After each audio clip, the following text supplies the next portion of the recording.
여러분, 국가 채무 충격이라. 이 말은 어제 오늘의 이야기가 아니었죠. 문재인 정부서 워낙 돈을 많이 뿌렸으니까 국가 채무는 충격을 받을 만합니다. 400조를 넘게 뿌려댔잖아요. 나라 빚이 박근혜 대통령 말기에는 600조 대였는데 지금 1000조 대입니다. 1000조 대. 400조 넘게 뿌려댔습니다. 그렇게 되면 이자는 어떻게 될까요? 이자도 폭증합니다. 여러분. 이거 한번 보세요. 이자가 여러분 2022년 이자입니다. 18조 8천억 원입니다. 18조 8천억 정도 되면 국가 R&D 예산하고 지금 비슷한 규모예요. 국가 R&D 예산. 대한민국 전체가 R&D 연구개발에 쓰는 예산이 이 정도라는 뜻이에요.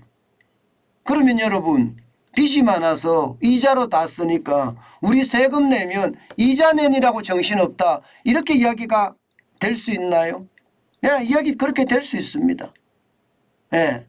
왜냐하면 여러분 보세요. 적자성 채무라고 있습니다. 적자성 채무는요 여러분 예, 국민 세금으로 갚아야 되는 채무를 말합니다. 금융성 채무는요 금융을 담보로 채권을 담보로 이게 돈을 빌렸거나 그러기 때문에 이 채권을 팔아서 갚으면 되지만 그렇지 않고 적자성 채무는요 그야말로 국민 세금으로 계속 막아야 되는 세금이에요. 근데 그 적자성 채무가 2022년에 681조 3천억 원입니다. 681조 3천억 원이면 여러분 결국 말입니다. 이자가 18조 8천억 원이라 된다는 이야기가 되는 겁니다. 게다가 말입니다. 올해는 이 정도지만 내년은 더 심해집니다. 2023년은 721조 5천억까지 넘습니다. 700조를 넘었습니다. 이제 751조. 그리고 2024년은 768조 5천억까지 가고요. 2025년은 800조가 또 넘었습니다. 816조 5천억까지 갑니다. 그리고 2026년에는 866조 3천억이 돼요. 그러면 이자만 30조 9천억 원이에요. 30조 9천억 원. 진짜 장난 아니죠? 장난 아닙니다. 이게 위기라는 겁니다. 저는 더불어민주당 이재명 대표가 이걸 봤으면 좋겠어요. 이자가 이렇게 나가면 한 나라의 R&D 예산 전체가 날아가는 건데 그래도 빚을 늘리면 되는 거냐고 묻고 싶어요. 우리 부채 얼마 안 되기 때문에 지금 늘려도 된다 이렇게 이야기하는 게 이재명 더불어민주당 대표의 이야기잖아요. 저는 이게 이자가 이렇게 늘어나잖아요. 이거 감당하기 힘들다고 봅니다. 게다가 말입니다. 국가 부채라는 게 지금 이것만 부채 아니거든요. 연금 충당 부채도 부채고요. 그건 1000조가 넘거든요. 연금 충당 부채라는 게 연금을 가지고 연금을 주는 사람에게 다 줄 때 적자가 납니다. 그 적자를 세금으로 메우는 거거든요. 그게 연금 충당 부채라고 하는데 결국 세금으로 메야 되거든. 1000조가 넘습니다. 어디 그뿐입니까? 공기업 부채도 583조예요. 공기업 부채도.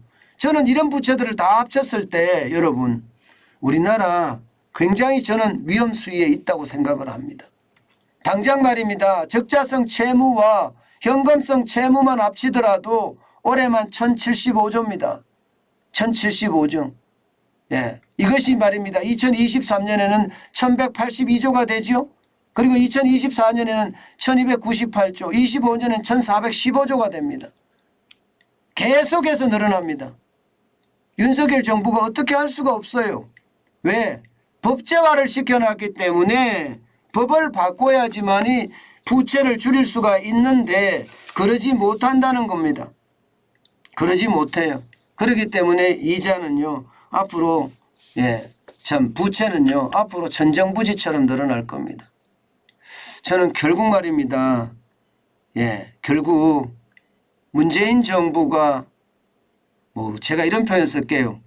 저질러 놓은 부채에 대한 부담은요 우리 미래 세대들이 죽도록 일해서 갚아야 된다. 저는 그 결론을 내릴 수 있을 것 같아요. 요즘 미래 세대들 일 안 한다고요? 그럼 나라 망하는 겁니다. 죽도록 일해서 갚지 않으려면 아마 나라가 망할 겁니다. 저는 제가 너무 심각하게 이야기하는 수도 있습니다. 너무 강하게 이야기하는 수도 있습니다. 그렇지만 나라 부채는요. 지금 적자성 채무만 있는 것이 아니잖아요. 금융성 채무도 있고 연금 충당 부채도 있고요. 여기에 공기업 부채도 있고 감당하기 힘들다는 뜻이에요. 결국 말입니다. 저는 부채 폭발, 정부 부채 폭발은 그나마 기업 부채 폭발이나 가계 부채 폭발보다는 좀 덜하다 그렇게 생각은 하지만 이게 가계 부채 폭발은 그 어느 때보다 심각하다 이렇게 보거든요. 경제를 이게 자유롭게 풀어놨어야 되는데 그러지 못하기 때문에 왔던 위기라 저는 그렇게 생각합니다. 윤석열 정부가 얼마나 이 위기를 헤쳐갈지 저는 어떻게 생각하면 참 두렵다 하는 생각이 굉장히 많이 듭니다.